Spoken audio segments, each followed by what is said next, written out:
Well, good morning, everybody. My name is Jennifer Carlett. I'm the Chief Policy Officer at the Nashville Area Chamber of Commerce. And thank you, everybody, for joining us. We may have a few more remember their login after a particularly wonderful long weekend and join us after a minute here. But let's go ahead and get started because we have a limited amount of time with Adie Tomer with the Brookings Institute, and we want to get him speaking to the group and then have plenty of time for question and answer. You have joined a speaker series hosted by Moving Forward. Moving Forward is a group of business and community leaders who want to continue a conversation about how to get regional solutions to mobility. We value regionalism, urgency, equity, collaboration. And so we thank you for joining us this morning. We are kicking off this speaker series looking at the big picture, both nationally and the big picture in terms of the built environment and how the built environment and infrastructure could be changed by COVID-19 and the resulting recession. We are joined today by Adie Tomer, who is a fellow at the Metropolitan Policy Program at Brookings, and he leads their Metropolitan Infrastructure Initiative. So he's looking at the intersection between infrastructure and technological development, and he's looking at transportation not only in terms of people, but also in terms of goods. Prior to joining Brookings, he was a senior analyst at the New York County District Attorney's Office, advising on policy matters, and holds a master's of public policy from American University and a BA from the University of Florida. We at the Chamber have had a long-time relationship with Brookings. They've helped us think through a lot about transportation, and then also a lot about equity and about how communities that are thriving these days are the ones that engage all of their residents. And we have some room to go on that in Nashville. We're leaving some of our residents behind, and we're leaving talent on the table. But part of that, you can imagine, is workforce development. But a large part of it, too, for us is about transportation. Do folks have access to jobs and to education and to amenities so that they can fully plug into our economy? So with that, I'm going to hand over to Adie to lead us through his conversation today, and then we'll have plenty of room at the end for questions. However, if you want to plug a question into the chat along the way, that's great too. Anything else before I get going, or are you ready to take it away? I'm ready to go. All right, let's go. Thank you, everybody, for joining us. Great. Thanks, Jennifer. And it's really nice to virtually be back in SEC country. And, if everyone, who's not a Gator wants to mute me at this point, that's totally fine. I understand the circumstances we're in. So again, thanks for the time, Jennifer, Matt, Victoria, thanks for the invitation. I've heard nothing but great things about the opportunity to work with folks in Nashville from my colleagues. So excited, even in this kind of hands-off kind of approach rather than a more longer-term engagement. Really excited to get a chance to meet some of the folks leading the charge there.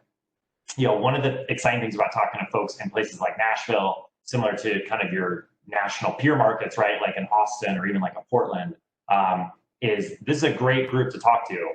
Every region has its challenges, but you all are in such an enviable position. So I hope a lot of that comes across in the talk I'm going to give today. And I'm gonna kind of share the presentation I've got for today. Feel free to kind of nod if you're seeing it on the screen. We're good to go. Awesome. This is always the hardest part, not being in a room together, just knowing what you're seeing. But as Jennifer kind of mentioned in the intro, my goal here is to help you frame out what's a really exciting set of four speakers that you've got lined up here. To talk about the future of the region from kind of a built environment, in particular, a transportation perspective. The work we do at Brookings Metro, I have no embarrassment to say we're not engineers. We do have some urban planning experience, but we come more from the economic development side. So it's always really fun for us and really enlightening to get a chance to work with, in particular, the business community, but other kind of partners that are thinking about the built environment through that lens. so much of what we hear about transportation these days is focused on images like this, right? Whether it's the autonomous vehicle, electrification, bike share, massive new transportation projects. These are the items that capture our imagination when we think about major infrastructure. And of course, right there in Nashville, I mean, this is right, whether you hate it or love it, this is the embodiment of oftentimes what we see, right? Not just in, Nashville or Tennessee media, but nationally, right? This is what we talk about, not just scooters, but these big projects. But what I want to push you to think about today is that infrastructure, unlike a lot of other policy areas we talk about, it's not about those projects themselves. They are just the means to a different kind of end, right? Whether it's making sure kids can get to and from school, whether during normal times we can meet up with people to share a bite to eat, making sure people can get to jobs. And what I use this image in basically every presentation I do today. I've got 3 little kids myself, but I mean, that kid looks so happy. And the idea of running through a sprinkler sounds so good, especially on these hot days. We're maybe just now, knock on wood, getting past. It's about making sure people can have a high quality of life. That is what we're actually talking about here. The catch is it costs a ton of money to make sure that we use transportation to get to those ends. And I like to push folks to think through kind of these lenses. Are we maximizing value from our transportation system? It's not a question we always ask ourselves. It probably should be always the first question. And that leads to the second question you see, which, do you all even know how you want to define value? And invariably, in all the communities we talk to and the communities that we end up working deep in the kind of the weeds with, answering these 2 questions is a lot harder than they maybe think. And it's not because there aren't answers. It's because the folks who sit around a leadership table may not have the same answers together. And that is actually an opportunity rather than a challenge. The opportunity is, how can you build consensus, right? How can we build consensus about understanding what value is, and then determining if the transportation system we have today, as one as the one we want to build tomorrow, is actually building out that value. The communities that find the most success with their transportation system, whether, and I'll touch on this a little bit in the presentations today, but whether it was 150 years ago to today, it's not that everyone necessarily has the same vision, but they figured out where consensus is, and they use those limited shots they have to try to build out that vision. And ideally, it comes true, right? It's something that you can physically see and touch. So that's a lot of what I'm going to talk about today. Standard kind of Brookings boilerplate, if you've gone through us before, breaking it down into 3 sections. I want to kind of do some framing to start with, to kind of start to build out more of what I showed in images right there at the beginning, how transportation relates to prosperity. Second, talk about, frankly, how the system we have today is pretty outdated, and because of it, we have some outmoded outcomes. And then third, leave you with hopefully some food for thought, and honestly, an entree to the speakers to come after me on what's a new kind of model. How can we do more here? Before I jump into even more details, I just want to flag for you all right away.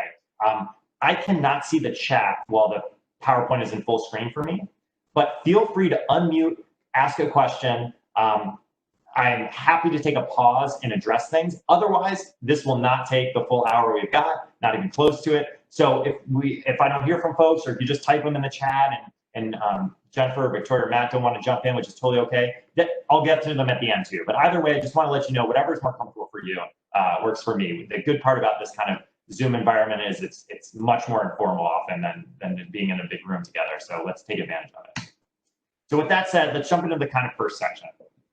So when you think about transportation, and not necessarily what you do yourself, but think about what headlines you see in the newspapers. Or for someone who works in this, I got to deal with this every time I go to like holiday time, going to like family or friends, like holiday parties, right? Folks bring this up. Oh, you work in transportation? Can you get rid of congestion in the morning, please? Or can you please make it easier to get parking on that really busy street?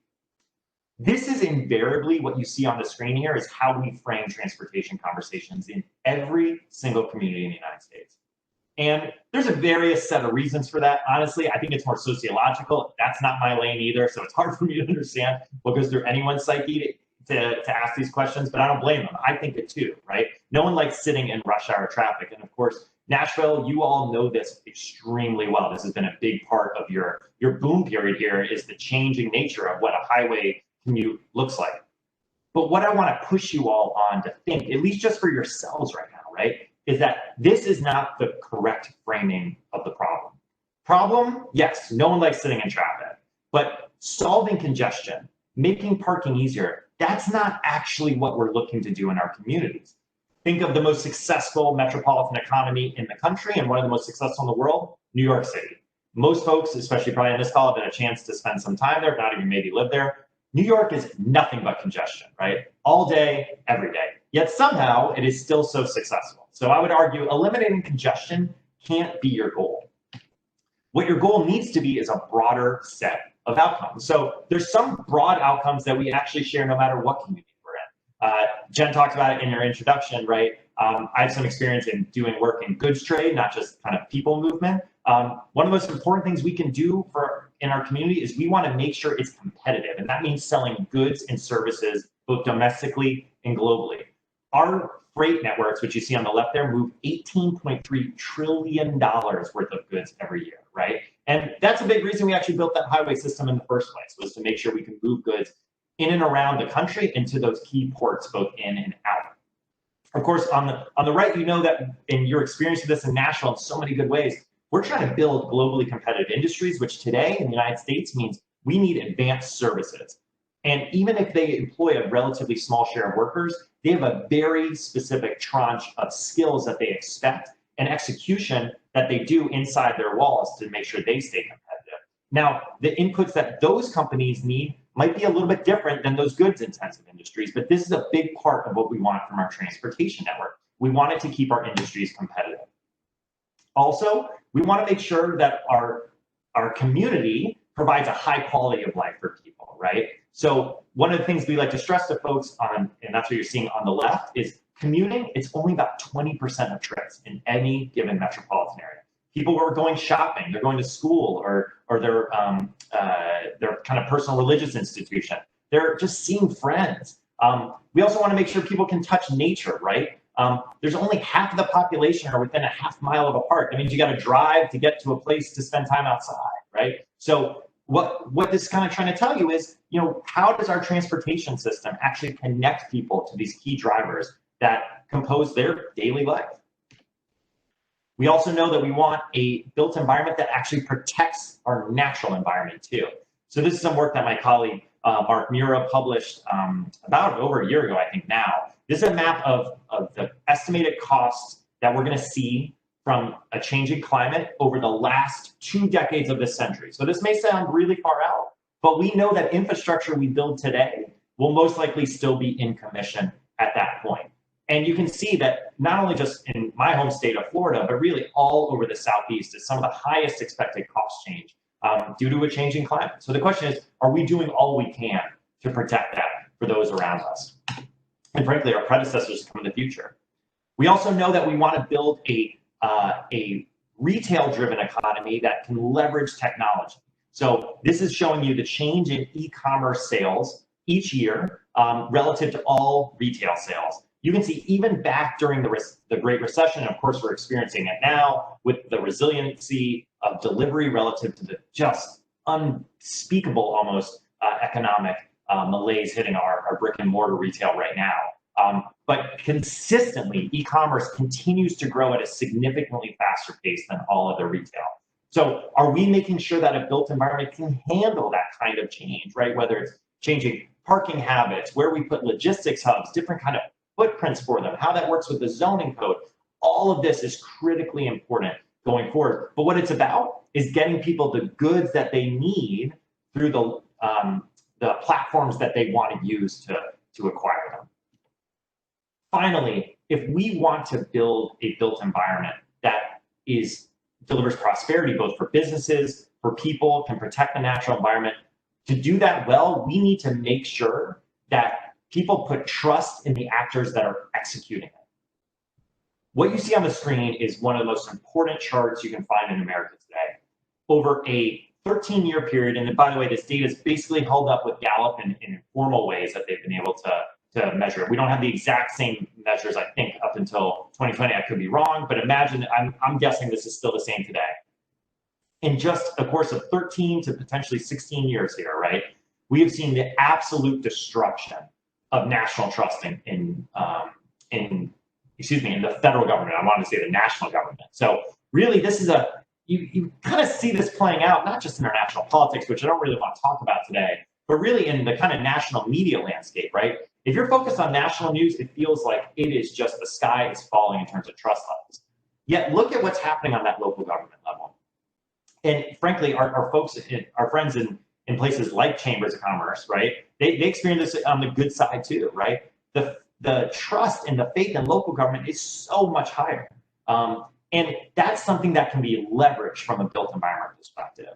But we've got to leverage that rather than think about necessarily national flows. Nashville, whether I was talking to a different place, I'd say the same thing. In some ways, you're in this on your own, right?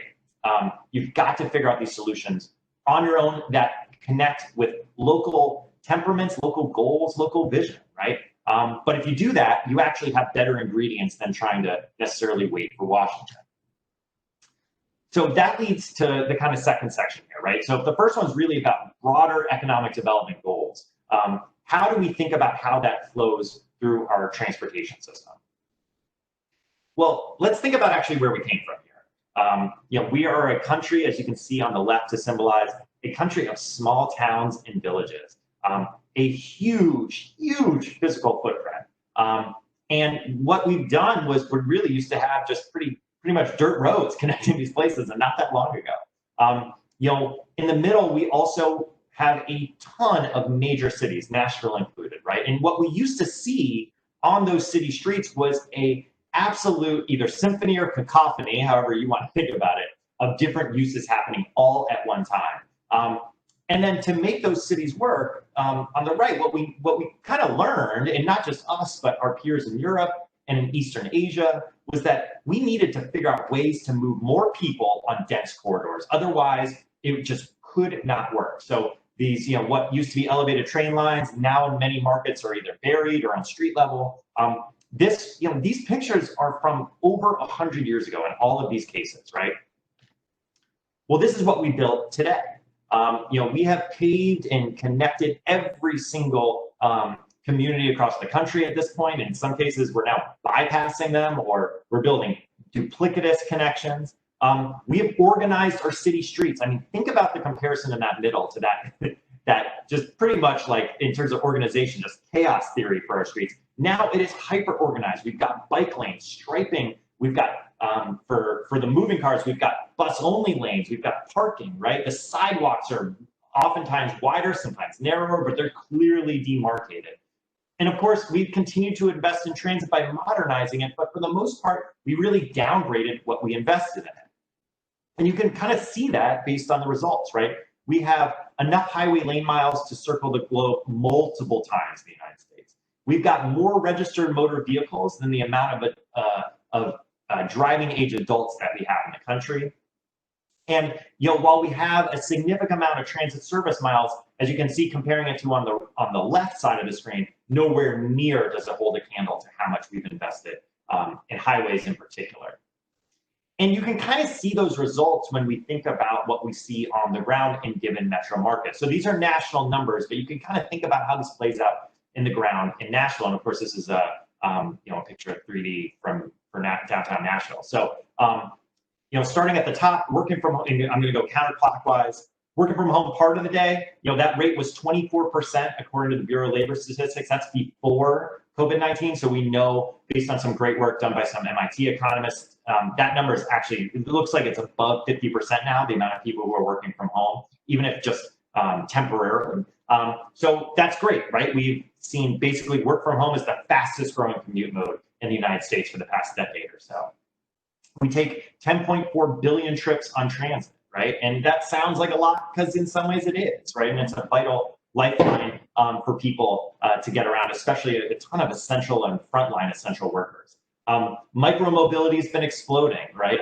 I just went on a vacation down in Florida to see family. We stopped at Nashville on the way because I live in Ohio right now. And the scooters were real. I got to see it for myself. I get it now. And that is now actually a higher share of micromobility trips than docked or dockless bike share. And it's 136 million. It sounds huge, but then look at that number for national BMT. We drive 3.2 trillion miles as a country each year. Now, of course, mileage of trips, of driving compared to transit trips doesn't seem apropos. You can trust me, the number absolutely dwarfs it in terms of the total mileage that we're producing in our private vehicles versus those we take on transit. Same thing for micromobility. It can't hold a candle to it. These are the just desserts of the communities we've built over the past 7 decades to really the last century or so. And again, part of the reason I like to do these kind of flyover images, not only I think they look great, but meaning thanks to Google Earth, where I get this from. I'm happy to tell folks how you can use this too. But look at the amount of pavement, right? You can just see on the screen right now. And not just highways, but even just local streets too. You get what you build. And this is, to me, maybe the better way to frame it though, and just the usage patterns. On the left, I've been working in transportation about 15 years. This is the single and most important statistic I've found. We just started talking about it in the past year, even though I knew the number the whole time, but it kind of tells you everything you need to know. The average US trip in the United States in 2017 was over 10 miles. Think about what that says about how we've developed this pretty limited resources we got in terms of land inside metropolitan areas. I say limited because the more you go out, as you all are experiencing it, right, the longer and more likely, not only trips take in terms of time, but also the more likely you are to get congestion. 10 miles, it's really hard for anyone to do anything but get in a private vehicle. Of course, when all those people are driving because of those long trips, what that's meant is that transportation is now rapidly polluting the environment. It is the #1 source of greenhouse gas emissions in the United States. That's the first time in our recorded history. It's more than power plants. It's more than the energy used in buildings. And while those other rates are going down, transportation emissions are actually going up. And of course, saddest of all is that we see a persistent amount of death on our roads. These collisions are continuing apace, even in this kind of really unique transportation environment we're in right now. And they're of deep concern, even though we continue to try to build safer roads. When cars are traveling, especially because they're going such long distances, they're traveling 45, 55, 65 miles per hour. Not a lot of good things happen, right? And there's not a lot of safety you can have when you have collisions at those speeds. Finally, and this is to me the most important stat I can show you today outside of that distance, this is the reason we can kind of see and unpack what the challenging environment we're in, is that we are spending so much of our household income, in particular for our lowest earning households, on the built environment. So we talk a lot about that last or the lowest kind of section of this chart, and that's housing costs. So again, this is to kind of explain what's going on this chart. This is the share of household income after tax, critically, especially for those lowest earning quintiles, share of income spent on these categories of expenses. And so yes, housing, especially for the lowest earners, but even for those kind of lowest 2 quintiles, it's extremely high. It's higher than 30% that HUD recommends. But look at everything else, right? Stacking up your utility bills, broadband, and then transit, but especially private driving, right? It is such a high expense. It leaves so much less for everything else we want people to spend money on, right? Your built environment, these are necessary expenses. It's like Maslow's hierarchy, like foundational stuff to allow us to do other things. But especially for the 20% of our households, they're actually functionally in the red every month once they pay for housing, utility bills, and transportation. It's an untenable situation, and we've got to think about how can we help these people out. And to me, that leads then to this kind of where we're going next. I've specifically tried to not mention COVID yet for a few reasons. #1 is I think we're seeing some pretty extreme language around what are right now temporary patterns, right? These are not just in kind of fly-by-night media operations. This is in national reporting. It's on both sides of the intellectual spectrum too, if you want to think about it that way, or I should say political when I say intellectual, excuse me. And what's telling here is that folks are kind of assuming that what we're living in right now has permanence. But I want to blow out what's this kind of the smaller line here in this National Geographic piece. And you can find some other ones that are like it. The headlines are almost like clickbait, but what they're suggesting is actually really promising. Coronavirus actually has the opportunity to help us rethink the built environment that we're going to build for the future, how we're going to make use of what we've already built in the past. It's a really promising opportunity. Now, we know that it's hard for me. I don't have a crystal ball any different than you do of when these patterns will end in terms of the public health crisis. But we do know that there's a temporary element to them. I have not included specific COVID data in here. In the presentation, the main portion, I do have extra data. So if folks want to talk about it, I can show it to you in slide format.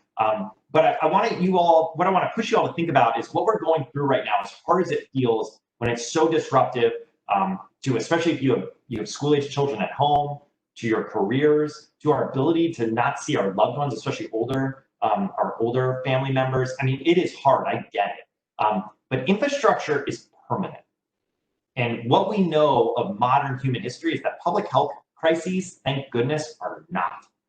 So we need to have an expectation that we have an opportunity here to invest differently. But if we don't, people's patterns will return to where they were in the past. So let me push you all to think through a different kind of agenda, which it sounds like moving forward really is already doing, right? But to think about infrastructure investment, especially transportation, but the land use patterns that go along with it through a different lens.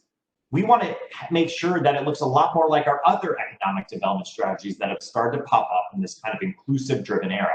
So we want to address inequality, we want to continue to promote competitiveness while we do it, and we want to be thoughtful about protecting the resilience of our natural environment through our built environment. So what does that look like, right? It's not about projects to start. It's actually about framing. And so number one, set long-term priorities. Whether it's our peers in Envision Utah, which is actually a multi-metro kind of framing document, or in Boston, where they've done an amazing set of planning documents in their 2030 plan. There is a clear kind of paradigm developing here of regions who are trying to look around the corner to think about what are the actual bigger strategies we're trying to accomplish, and how can we make sure our transportation plans kind of reflect that vision. Once you've done that, how can you build up a partnership model, right? So our peers in Indianapolis, which I think hopefully had a chance to work with the peers in Nashville, right, in our kind of learning lab at Brookings, they formed a coalition that was a mix of both public sector, civic, led by the business community, to kind of get everyone on the same page. Again, it wasn't that everyone came to the table with the same vision. It wasn't even necessarily that they kind of parked their or changed their permanent views, but they did kind of park it for a second to find where was that consensus. The same thing happened in Denver, which this story has been pretty well told. I wouldn't be shocked if, right, some folks in Nashville have traveled out there to kind of see what they've built. But that was very much driven by a regional set of mayors who wanted to formalize themselves around a common vision for a regional transportation network. But that partnership is really important to move forward on that long-range plan. Once you have all that, though, there's really this element that I think is the hardest to teach, and it's a cultural change, just like the others, is having patience. So if folks have gone out to Portland, you've probably seen, or if you haven't gone out there, you've heard about the Pearl District in Portland, which this was a warehouse district that was economically speaking way underperforming to where it was when it was originally built. Famously, Portland built a streetcar here, which you can kind of see if you look at those two kind of slight grayish lines on the main roads going kind of north-south here on the image. And the streetcar, it's nice. It moves really slow. People don't necessarily take it that much, although more than other markets who have built streetcars, to give Portland credit. But what the streetcar did that was different was it was a signal both to the marketplace in terms of investors, but also households and businesses that the Pearl was back in business.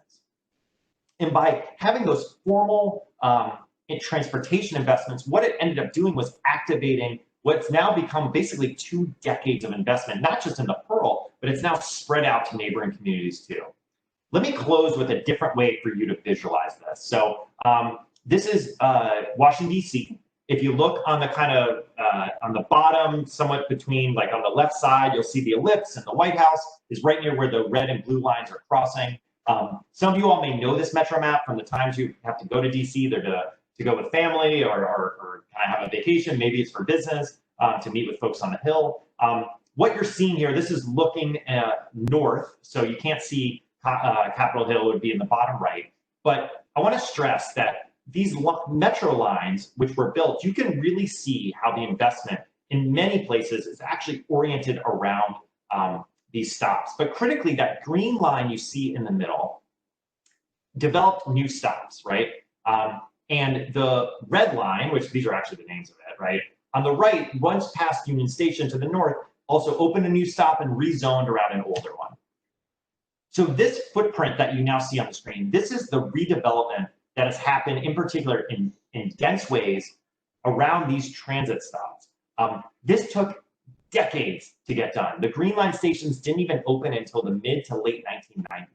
If you go there today, it looks like an immediate success. But I want to stress here, even in Washington, DC, one of our densest and oldest metropolitan areas, it takes time. So you've got to have not only a forward-looking vision, but make sure folks know that change won't happen immediately. But if you can build both a clear strategy, have the right partnerships, and then stack patience on top of that, you have a real opportunity to change your built environment and make sure you can build a more prosperous space for everyone. So let me stop there. That's what I've got today. Hopefully that helps with framing. I'm going to stop sharing also because I can't see any of you. So it's a little bit of this is where it's kind of a different experience doing this online. But I'm happy to kind of have some conversation with you all on how this looks. I can also, like I said, I have some extra COVID data I can show you all, but also just get your reactions and hopefully have a conversation here with the time left.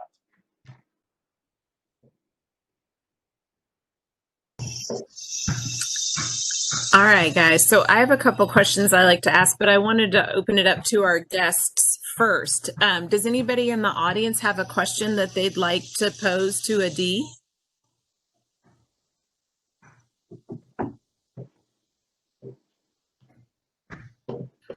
All right. Well, while they're warming up, I wanted to ask, I appreciate and agree with the idea of, hey, use this moment to get your partnerships in place, get your plan in place, and like that.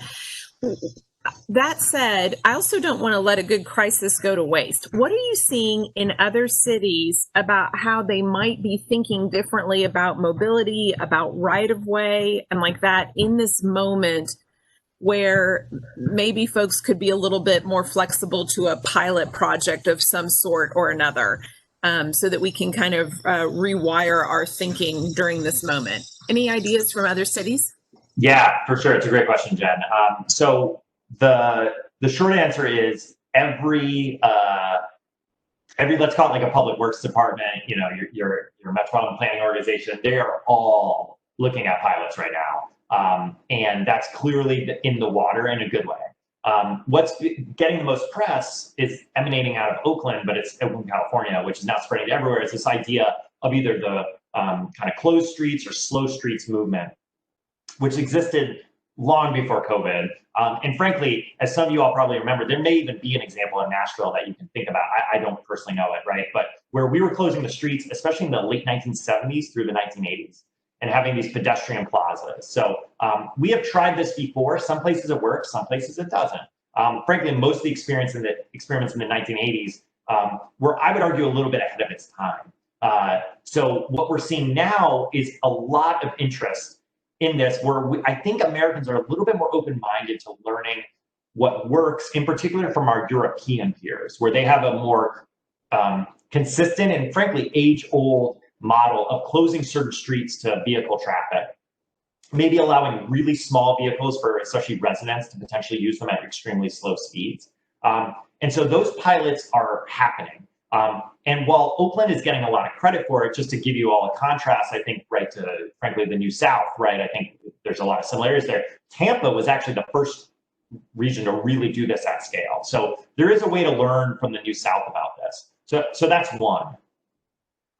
Second, we've seen significant interest in building out more aggressive striping of streets, both for, so not closing them, but for transit-only vehicles or bike lanes.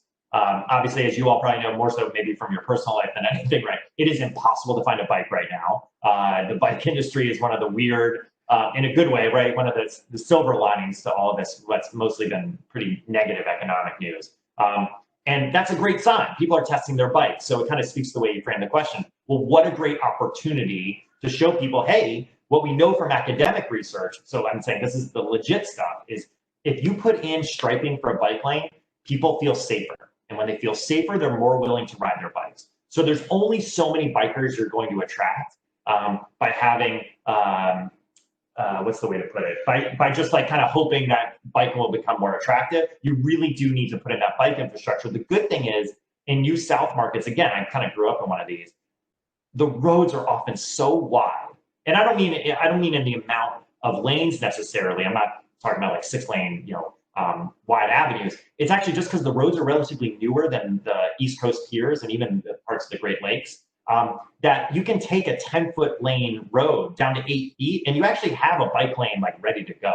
You don't need to necessarily eliminate traffic. And what you can do is combine it with what we also know from the literature here is that one of the best ways to both make streets safer in terms of accident rates, but also make them more attractive for business is to slow down cars too. We've had such a kind of backwards approach in our transportation planning that we thought, oh, well, moving cars fast is the best way to drive business. But I mean, all you got to do is think about, how would you possibly be able to stop, like both read a sign and decide to stop to try some new like sandwich place, right? If you're going 45 miles per hour, right? Like we actually want to slow down cars in commercial corridors for the shops. Same thing we've learned in Europe and America from academic work is that actually opening up bike lanes, adding more, frankly, places to lock up your bike, more attractive pedestrian behavior, slowing down cars, it actually leads to more business on those corridors. Because again, you're actually increasing the foot traffic, which at the end of the day, parking or not, you need feet to get into a store, right? So again, even though we're in a weird brick and mortar moment, we know that brick and mortar will come back. It may be different, the kind of stores that are there, but we believe, certainly on the Brookings Metro side, cities are eternal. COVID-19 is not. So let's bet on eternal when we do this planning.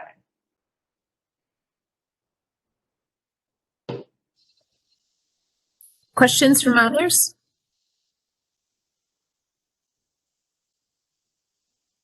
All right, I'm going to keep going. I have wondered and worried about how a lot of the interest among businesses in Nashville on transit has been because they are hearing it from their employees. The workforce piece drives a lot of conversations at the chamber, especially pre-COVID, because every business was scrambling to get the best employees. And so if the commute was a turnoff, that was a problem for the business that they may not have ever thought of as a problem 10 years ago. I have worried personally about the switch to remote working, while positive on so many levels, might take away a little of the pressure from the business community in being engaged in and addressing mobility. And you spoke to this a little bit in thinking about how, hey, we're American, we always seem to come back to where we were before. But can you address that in a little more detail? Anything you're seeing in research about how folks are wanting to come back, and just kind of what you're thinking on that generally? Yeah, that's one of the crystal balling questions, right? That I think folks are asking. So it's a great one. These are just my thoughts. Normally that's like a media trick, right? It's like, great question, stall. All I have is I have my thoughts, but I want you all to take that as just like shooting the breeze with someone, right? Like, you got to collect opinions on this. Most critically, for the way you ask, which is so important, Jennifer, is asking the anchor employers, right? Because they're going to have the most signals through their HR department on what they're hearing from folks. I'm working with some folks just like not pro bono, like volunteer work, but with the business community here in Cleveland where I live. And again, for everyone's background. So I work in Washington, but my wife, we had already moved to Northeast Ohio. I work remote permanently. So I do have some personal thoughts on all this. Very well prepared for COVID-19, including with our 3 little kids who would have had no space in DC. So we're glad we're here. In Cleveland, they're surveying businesses to try to really get a feel for this. So I actually, that's almost like my first real answer. That's almost not opinion, is what an important moment to connect with anchor employers, whether they're anchor institutions or just like the biggest of the private sector folks in town, to hear what are they hearing? Like, not just like hearsay. You know, are folks sounding exhausted? Like, is Zoom fatigue real? Who's saying, hey, you know what? I do want to come back to work, but I'm like, now I really want that 1 to 2 days of remote work. And a heads up for folks, this is part of the answer too, formally, is what we know, the biggest remote, the most liberal telecommute policy in the country of all companies was the federal government, ironically enough. And I'm sure there's big federal facilities there. I don't know if Tennessee state government had this too, so the national residents got that benefit, but federal government had great remote policies. And that's what they found, was people really like to work from home 1 day a week. Like, it worked well. They could, whatever they were doing, both personally and professionally in that 1 day, but that 1 day was a real benefit. But then they still liked being in the office. And that's my big crystal ball with all that preamble done. People there's nothing natural about like getting in a box, like an elevator that like zooms you up X stories and sitting close quarters with people. There's nothing natural about sitting in cubicles like we all did either earlier in our career or continue to. Like, none of that is natural in a way, except somehow it really is, because we all want to be near each other. In economic development terms, they call this agglomeration, right? You don't need to get wonky about it. I mean, just look at the pictures I've been showing of downtown Nashville. That is just a testament to people wanting to be near each other. And what happens as your economy grows, especially Nashville's been such an awesome boom for a couple decades now, the buildings get bigger, right? No one told anyone to do that. Like, they made a bet and it tends to work. So my hunch is that what we're going to find, and I don't know if y'all are noticing this in your personal lives. Like professional, personal life. People are tired of being at home. We were lucky here in Ohio. Like, I have my own office. We have this whole setup. I'm tired of being here. I want to start flying back to DC to be with my colleagues in person. I can't imagine what people are feeling in their who live and work in the same market, how much they want to be near each other. So my hunch is that those commute patterns are going to come back. We are already seeing commutes by driving tick back significantly in most markets. And what's going to be key here from a transit perspective is that once folks feel confident from a public health perspective, that is the one thing that's been a barrier in the US that's different than Europe and Asia. I just read this morning, right? There's actually a great New York Times story on the bridges that are actually falling down in London. So no pun intended. So the transport for London, they're packed again during commute times. And that's because the science is already showing you're not more likely to catch COVID-19 on a bus or train than you are in other kind of closed settings. So there's no reason to be extra fearful there, especially if you're doing, masking and all those things, keeping as much distance as you can. So my assumption is the transit is going to come back. And then just like how cities are eternal, we are left with the same challenge that you all were talking about, a couple years ago, even I'm saying when Brookings was working there, which is, oh my goodness, we're booming. This traffic on the highway is a nightmare, and we cannot build our lanes out of this, right? Like, you cannot keep adding lanes and solve the problem. It doesn't work. As you all probably have heard about in Houston, they opened a highway called it's Katy, is K-A-T-Y. I can't remember if it's Katy Freeway or Katy Expressway, it doesn't matter. I believe it's 10 or 12 lanes in each direction. The day it opened, it was fully congested. This is not a solution, and we've known this for about 200 years, including in Europe and in America. That's what transit's for, right? It's actually about moving more people in less space, right? It's geometrically, it's what works. It's not about a normative conversation of do you like to be near people or not. It's actually just it's math, right?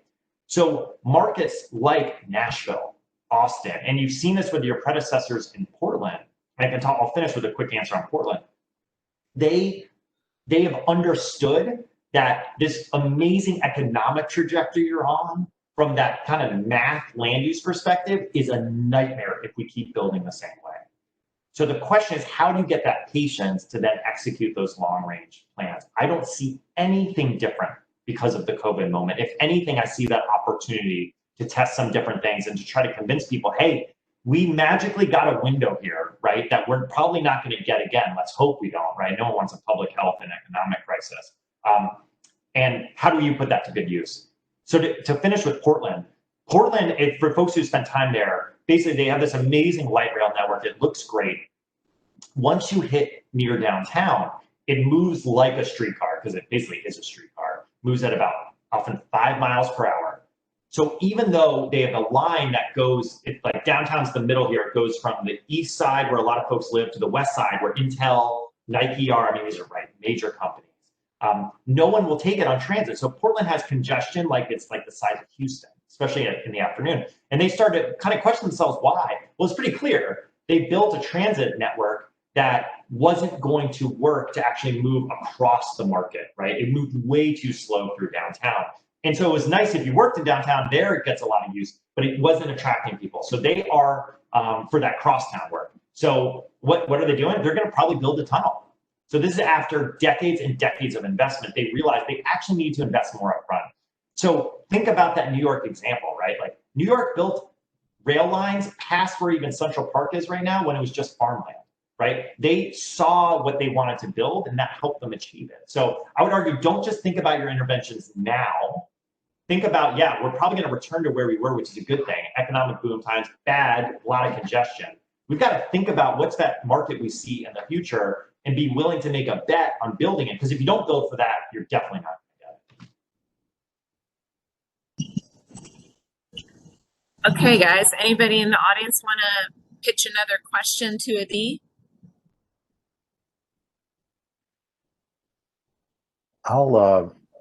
This is Gary Hawkins. I'm an employer in Nashville, and I think one of the things that COVID has taught us as a firm, small firm, 18 people, is that there is an opportunity to be, if going into the office at 8 a.m. every day and leaving at 6 p.m. every day, if there's some flexibility in that, then the size of your pipe that you got to put a lot of people and cars through can stay the same size, and you just flow at different times. I'm curious, COVID's made us think about that and the advantages of that. While we can still work a little bit at home and a little bit at the office safely. Can you talk a little bit about that? When we put people in the pipe. Yeah, totally. It's a great question, Gary, first of all. Yeah, transportation folks use this term called demand management. And it's the idea of, frankly, ideally, it actually goes through firms to figure out how they can stagger their work schedule, right? And the feds, ironically enough, they also are kind of national leaders in that too, and try to set that up as best they can. And there's a lot to like in it, period. Demand management is the secret. Like, we cannot build our way out of this problem. And that's including by transit too, by the way. I'm not, I own private vehicles. I'm not here to be a transit booster per se, right? It's just clearly in markets that don't have it, that are of a certain size, that's part of their congestion problem. The challenge with getting demand management to work is the same problem, if you will, of why does everyone want to be in these like big office buildings? Well, everyone wants to work at the same time. So as much as we try to experiments globally, I'm saying this is with like multinationals globally, to try to do these staggered work schedules, invariably, folks end up wanting to be on the clock at the exact same time as everyone else, not for what's planned, but for what's not planned. So yes, it should absolutely be experimented with. And I cannot push enough how much the willingness of the entire region to do that, back to those kind of, not just Gary, your size, which congratulations on your success, also these massive employers, right, which can almost like move more of the market in one swoop, to absolutely test this as much as you can. What I'm more wanting to kind of in my response stress is don't be, not discouraged, you might have to be discouraged by failure, but like, don't be surprised if there's a relative failure here for folks to kind of grab onto it. it's just, for some reason, people really, like, no matter how much it sounds right, once they encounter these problems where they'll, clock in at 7 a.m. and they send out some emails to get it done, but then all of a sudden they're ready for meetings and no one else is, right? And that's the problem, right? So I think it can be solved, but I think it requires a level of almost like community that we just don't have in our private-driven labor market here, right? Like, it's really hard to coordinate workers here across firms, across industries. So I'm less optimistic about it, but hopefully one market can figure it out, because then we can copy it in other places. Okay. I wanted to remind everybody that this session has been taped, and so you can share it with friends, and we will be sharing it with the speakers that are upcoming in the speaker series. But we welcome you to join us for the remaining 4 speakers. We'll be back with our next speaker on Thursday at 10 a.m. And we're going to be hearing from Transportation for America. So we're going from big picture of national and built environment with infrastructure, and we're going to narrow it just a little bit now. T for America is going to talk to us about the stress that this has put on transit in particular, transportation generally, and what the federal government could be doing and is doing to aid in this moment. And then we'll work our way down to Metro, speaking with representatives from TDOT, then from the Greater Nashville Regional Council, and finally with Metro government. So I wanted to, before we close, we've got 2 minutes. I just wanted to thank everybody again for joining us. And then I'm going to give the last 2 minutes to Adie if you have any closing or parting thoughts. We thank you so much for being with us today. Yeah, thanks. Thanks for everyone for taking the time to listen after a long holiday weekend. Again, I just want to stress here, y'all have such an amazing opportunity in front of you. This is much harder in slow growth markets to figure out what their kind of future can be. You actually have the opportunity where the single best thing you need in infrastructure, in a way, is to make sure that you have the resources to do the work. That's the hardest part. By people moving to town, you get it, right? So the question is, how are you going to use that? You're going to have to do something as you continue to grow. The question is what? So you're on the right path here by even just having these conversations and being willing to experiment. So good luck in your work. Jennifer, Matt, Victoria, you know where to find us. However we can be helpful, don't hesitate. Please don't be a stranger. And however we can be a resource, we're happy to be. Terrific. Okay. Thank you all for joining us. We hope to see you all on Thursday morning at 10 a.m. for our next speaker, and have a terrific day.